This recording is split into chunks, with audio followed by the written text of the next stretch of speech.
हरे कृष्णा। आप सभी का दिन शुभ और मंगलमय हो। इससे पहले कि वीडियो को लाइक करने और कमेंट्स करने के लिए आप सभी का बहुत बहुत धन्यवाद। भगवान कृष्ण की महिमा अपरंपार है। वो किसी न किसी रूप में अपने भक्तों को दर्शन जरूर देते हैं।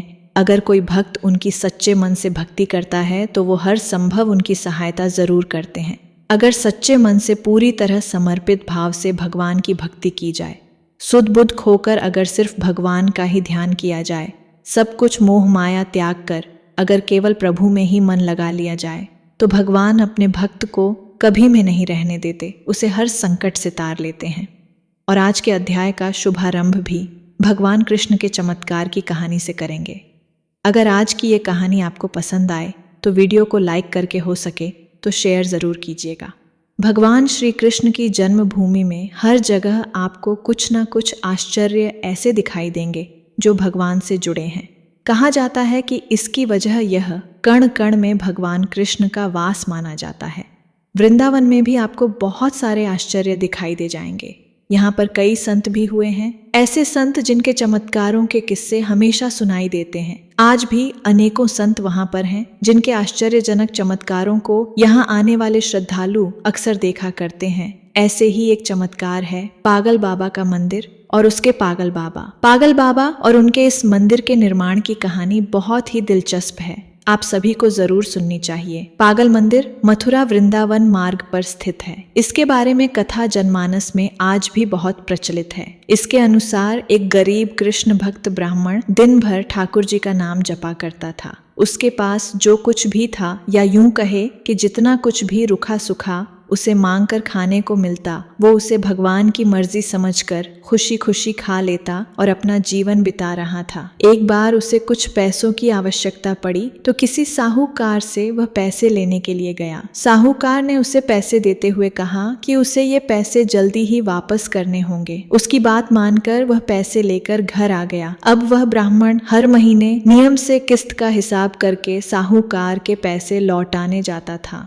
आखिरी किस्त के थोड़े दिन पहले ही साहूकार ने वसूली का एक पत्र उसके घर भिजवा दिया। ये देखकर ब्राह्मण बहुत परेशान हुआ और साहूकार से विनय करने लगा, लेकिन साहूकार नहीं माना। मामला अदालत में पहुंच गया। जज साहब में बैठे हुए थे। ब्राह्मण ने जज साहब से अनुरोध करते हुए कहा कि जज साहब, एक किश्त के अलावा उसने साहूकार का सारा कर्ज अदा कर दिया है और ये साहूकार झूठ बोल रहा है। मैंने तो हर महीने नियम से हिसाब करके किश्त चुकाई है। ये सुनकर साहूकार ने क्रोधित होकर दलील दी कि उसने कोई गलत व्यवहार नहीं किया है। जिस किसी के भी सामने इस आरोपी ने धन लौटाया हो, उसे अदालत में पेश किया जाना चाहिए। इतना सुनकर ब्राह्मण सोच में पड़ गया, क्योंकि साहूकार को जब जब धन लौटाया गया तब उसका कोई भी गवाह आसपास नहीं होता था।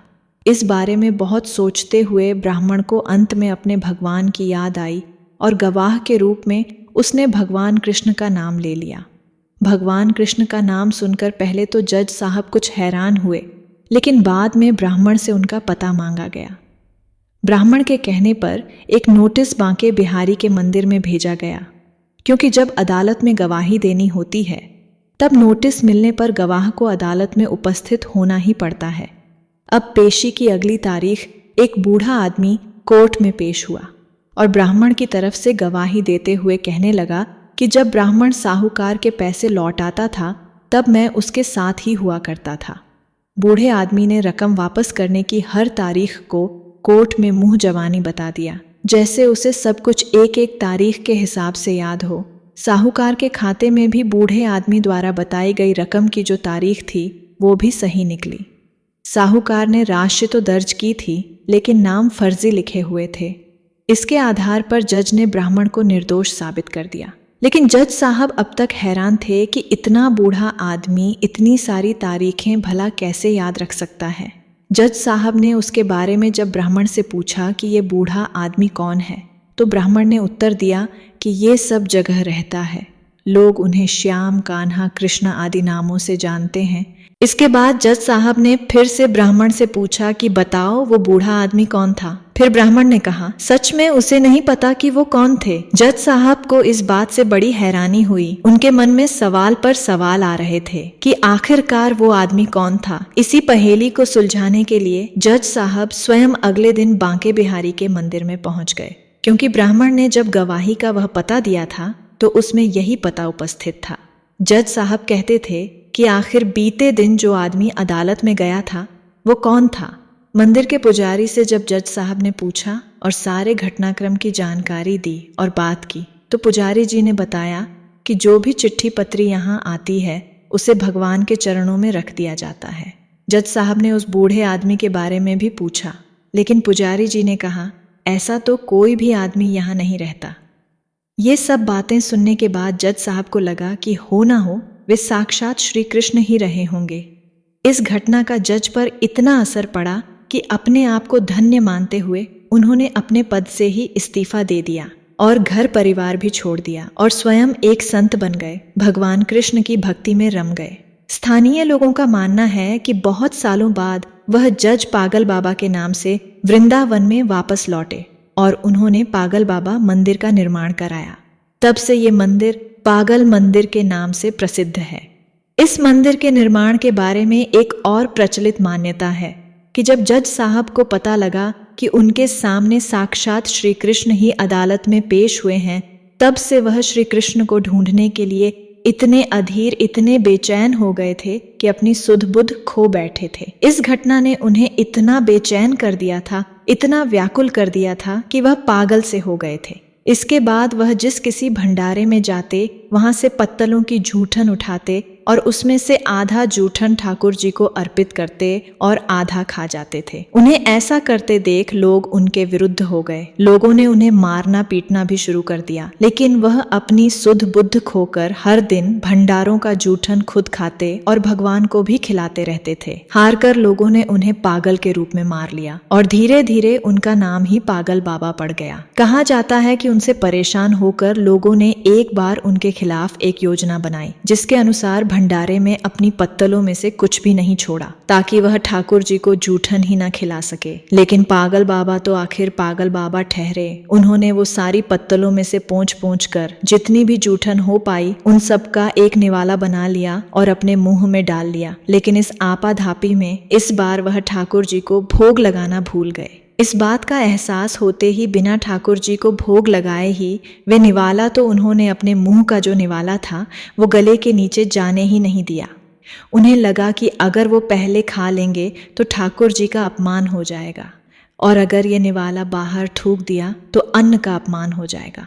अब वह निवाला मुंह में लेकर ठाकुर जी के चरणों का ध्यान करने लगे।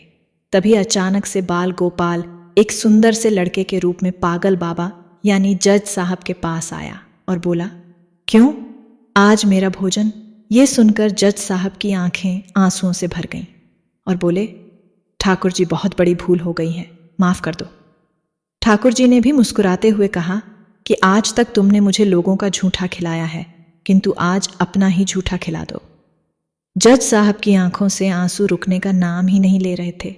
कहते हैं कि इस घटना के बाद से जो पागल बाबा थे उनको मारने वाले लोगों की संख्या बढ़ने लगी। इसके बाद बाबा एक विशाल मंदिर की प्रस्थापना का प्रण लिया और विशाल भंडारे का आयोजन किया। अपार जनसमूह उमड़ा, लेकिन बाबा का भंडार खाली होने का नाम ही नहीं ले रहा था। बाबा ने मंदिर में एक विशाल रसोई बनवाई और मंदिर के नीचे विशाल भंडार घर बनवाया।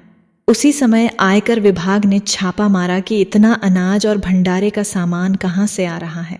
बाबा का चमत्कार तब भी हुआ जब पूरी टीम भंडार घर में घुसी तो उसे वहाँ कुछ भी नजर नहीं आया और वह आश्चर्य हो गए कि जब यहाँ कोई सामान ही नहीं है तो इतना विशाल भंडारा कैसे चल रहा है। हैरान परेशान होकर आयकर के अधिकारी वहाँ से चले गए। पागल बाबा को समर्पित ये विशाल मंदिर आज भी वृंदावन में मौजूद है। कहा जाता है कि यहाँ से कोई भी भक्त खाली हाथ नहीं जाता।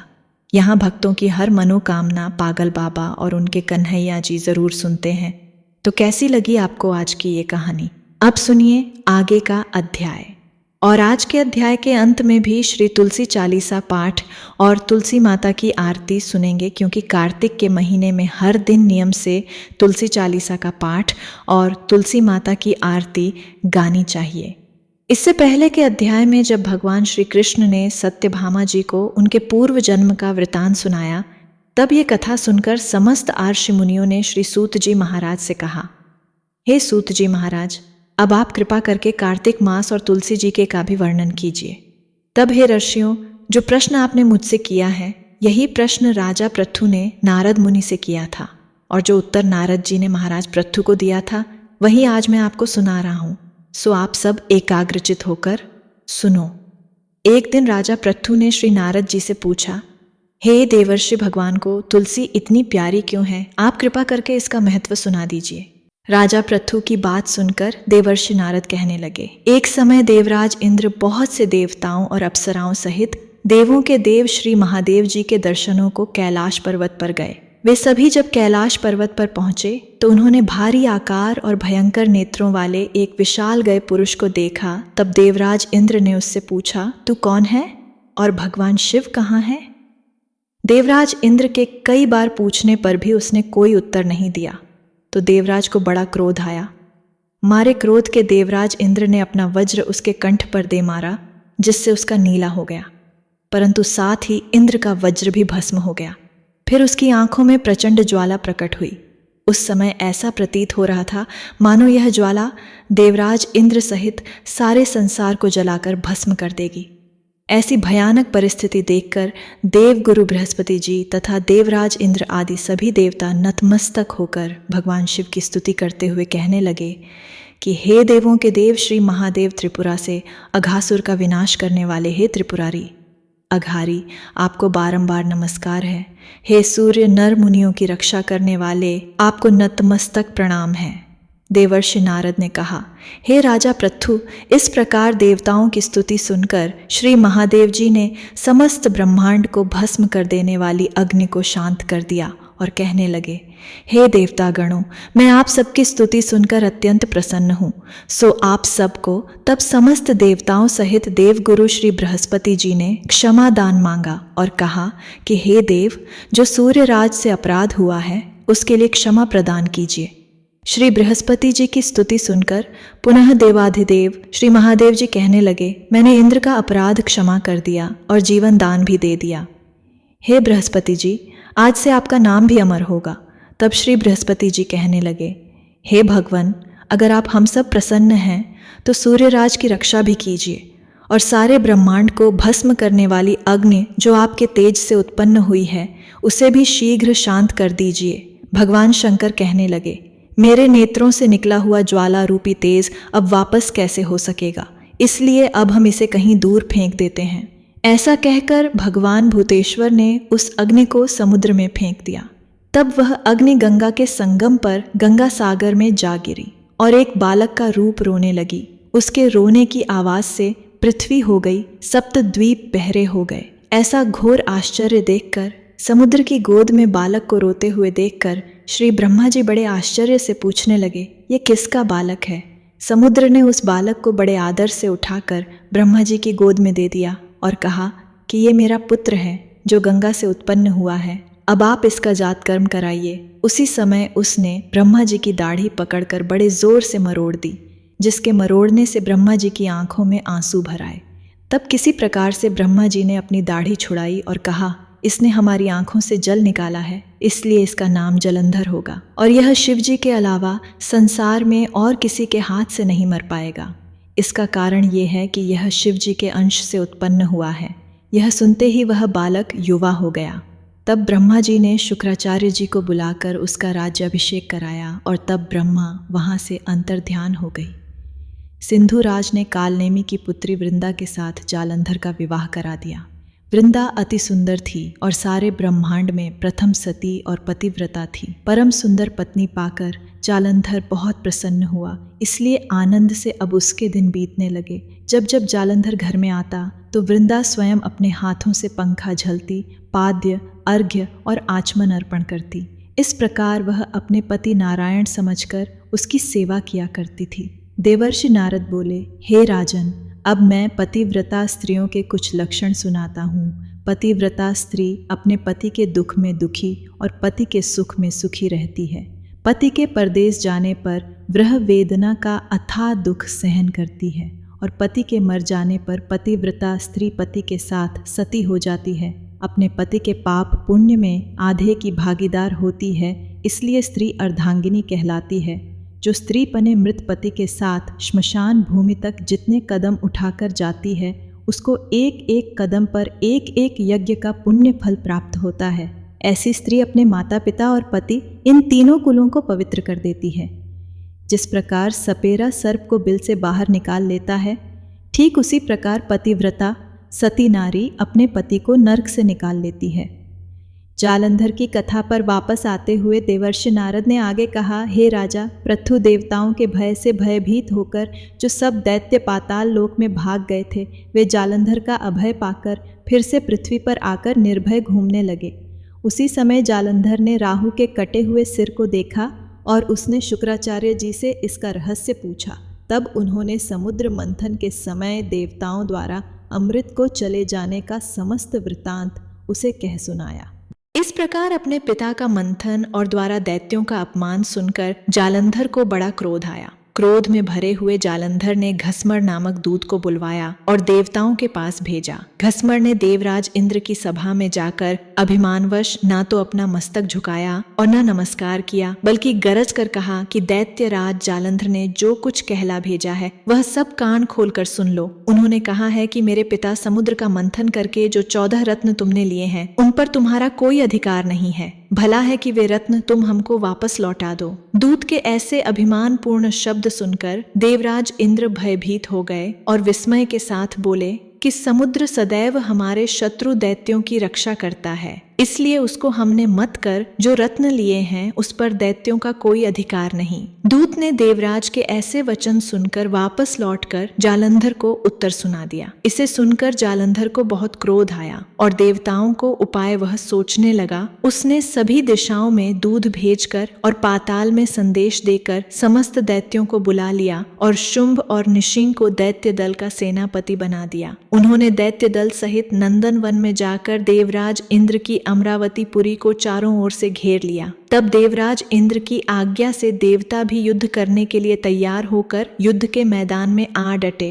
अनेक प्रकार के शस्त्रों से और देवताओं में भीषण युद्ध आरंभ हो गया। दोनों पक्ष एक दूसरे को मार मार कर गिराने लगे। सब और रक्त की धारा बहने लगी। मरकर गिरे हुए हाथियों और घोड़ों से पृथ्वी भर गई। जो दैत्य समर भूमि में मर जाते थे, उन्हें शुक्राचार्य अपनी संजीवनी विद्या से जीवित करने लगे। उधर देवगुरु बृहस्पति भी तृणाचल पर्वत की दिव्य जड़ी बूटियों का प्रयोग करके देवताओं को दोबारा जीवित करने लगे। जब देवगुरु बृहस्पति द्वारा जड़ी बूटियों के प्रयोग से देवताओं को जीवित करने का समाचार दैत्यराज जालंधर ने सुना, तो उसने समस्त बलशाली दैत्यों को एकत्रित करके आज्ञा दी कि द्रोणांचल पर्वत उठाकर समुद्र में फेंक दो। जालंधर की आज्ञा पाते ही दैत्यों ने द्रोणांचल पर्वत उठाकर समुद्र में फेंक दिया और फिर घोर युद्ध आरंभ कर दिया। दोबारा प्रारंभ हुए युद्ध में बहुत से देवता मारे गए। तब देवगुरु बृहस्पति जी एक बार संजीवनी बूटी लेने के लिए तृणाचल पर्वत पर गए। वहां पर पर्वत को ना पाकर और देवताओं का संहार होते देखकर देवगुरु घबरा गए। इसके बाद जो कुछ भी हुआ उसका वृतांत आप आगे आने वाली वीडियो में सुनिएगा। अब सुनिए श्री तुलसी चालीसा पाठ और तुलसी माता की आरती। जय जय तुलसी भगवती सत्यवती सुखदानी, नमो नमो हरि प्रेयसी श्री वृंदा गुण खाणी। श्री हरिशीष बिरजिनी देहु अमर वर अम्ब, जनहित हे वृंदावनी अब न करहु विलंब। धन्य धन्य श्री तुलसी माता, महिमा अगम सदा श्रुति गाता। हरि के प्राण हूँ से तुम प्यारी, हरि ही हेतु कीन हो ताप भारी। जब प्रसन्न है दर्शन दीन ह्यो, तब कर जोरी विनय उस कीन ह्यो। हे भगवंत कंत मम हो हूँ, दीन जानी जनि छाड़ा हूँ छो हूँ। सुनी लक्ष्मी तुलसी की बानी, दीन हो श्राप कद पर आनी। उस अयोग्य वर मांगन हारी, हो विटप तुम जड़ तनुधारी। सुनी तुलसी ही शप्यो तेहिं ठामा, करहु वास्तु हु नीचन धामा। द्यो वचन हरि तब तत्काला, सुनहु सुमुखी जनि होहु बिहाला। समय पाई भौ रौ पाती तोरा, पुजे हो आस वचन सत मोरा। तब गोकुल मह गोप सुदामा, तासु भई तुलसी तू बामा। कृष्ण रास लीला के माही, राधे शक्यो प्रेम लखी नाही। दियो श्राप तुलसी ह तत्काला, नर लोकहि तुम जन्महु बाला। यो गोप वह दानव राजा, शंख छुड़ नामक शिरताजा। तुलसी भई तासु की नारी, परम सती गुण रूप अगारी। अस्द्वय कल्प बीत जब गयो, कल्प तृतीय जन्म तब भयो। वृंदा नाम भयो तुलसी को, असुर जलंधर नाम पति को। करि अति द्वंद अतुल बलधामा, लीन्हा शंकर से संग्राम। जब निज सैन्य सहित शिव हारे, मरही न तब हर हरि ही पुकारे। पतिव्रता वृंदा थी नारी, कोउ न सके पति ही संहारी। तब जलंधर ही भेष बनाई, वृंदा ढिग हरि पहुँच्यो जाई। शिव हित लही करी कपट प्रसंगा, क्यों सतीत्व धर्म तो ही भंगा। भयो जलंधर कर संहारा, सुनी उर शोक उपारा। तिही क्षण द्यो कपट हरि टारी, लखी वृंदा दुख गिरा उचारी। जलंधर जस हत्यो अभीता, सोई रावण तस हरि ही सीता। अस प्रस्तर सम हृदय तुम्हारा, धर्म खंडी मम पति ही संहारा।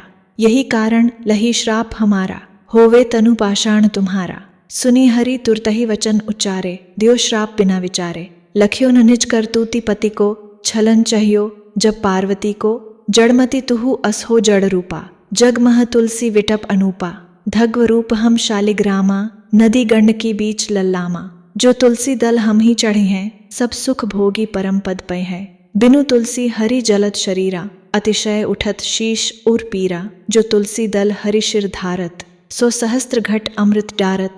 तुलसी हरि मन रंजनी हारी, रोग दोष दुख भंजनी हारी। प्रेम सहित हरि भजन निरंतर, तुलसी राधा में नाही अंतर। व्यंजन हो छप्पनहु प्रकारा, बिनु तुलसी दल न हरि ही प्यारा। सकल तीर्थ तुलसी तरु छाही, लहत मुक्ति जन संशय नाही। कवि सुंदर एक हरि गुण गावत, तुलसी ही निकट सहस गुण पावत। बसत निकट दुर्वासा धामा, जो प्रयास ते पूर्व ललामा। पाठ करहि जो नित नर नारी, हो ही सुख भाषहि त्रिपुरारी। तुलसी चालीसा पढ़हि तुलसी तरु ग्रहधारी। दीपदान करि पुत्र फल पावहि बंध्यहु नारी। सकल दुख दरिद्र हरिहार हुए परम प्रसन्न। आश्रय धनजन लड़ही ग्रह बसहि पूर्णा अत्र। लाही अभिमत फल जगत महलाही पूर्ण सब काम। जेई दल अर्पहि तुलसी तन्ह सहस बसहि हरि राम। तुलसी महिमा नाम लख तुलसी सूत सुख राम। मानस 40 रच्यो जग महम तुलसीदास। प्रेम से बोलिए महारानी की जय। तुलसी महारानी नमो नमो, हरि की पटरानी नमो नमो। धन तुलसी पूर्ण तप कीनो, शालिग्राम बनी पटरानी। जाके पत्र मंजरी कोमल, श्रीपति कमल चरण लपटानी। तुलसी महारानी नमो नमो, हरि की पटरानी नमो नमो। धूप दीप नैवेद्य आरती, पुष्पन की वर्षा बरसानी। 56 भोग 36 व्यंजन, बिन तुलसी हरि एक न मानी। तुलसी महारानी नमो नमो, हरि की पटरानी नमो नमो। सभी सखी मैया तेरो यश गावें, भक्तिदान दीजय महारानी। नमो नमो तुलसी महारानी, तुलसी महारानी नमो नमो। तुलसी महारानी नमो नमो, हरि की पटरानी नमो नमो।